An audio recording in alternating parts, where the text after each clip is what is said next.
السلام علیکم ورحمۃ اللہ وبرکاتہ۔ سامعین و محترم، جو لوگ ٹوٹ جاتے ہیں جلدی کبھی سوچا ہے کیوں؟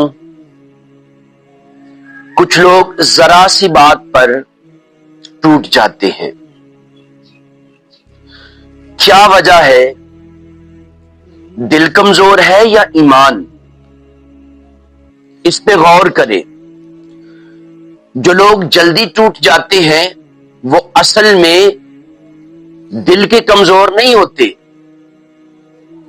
بلکہ ان کا اللہ رب العزت سے تعلق کمزور ہو جاتا ہے، خالق کائنات سے ان کا رشتہ مضبوط نہیں رہتا۔ جب انسان رشتوں، دنیا اور لوگوں پر زیادہ بھروسہ کرنے لگتا ہے تو دل جلدی ٹوٹ جاتا ہے، اور جب اللہ پر بھروسہ بڑھ جائے تو انسان ہر تکلیف کو آسانی سے سمجھنے لگتا ہے۔ اس لیے اپنے رب پر بھروسہ کر، لوگوں پر بھروسے کرنے چھوڑ دے۔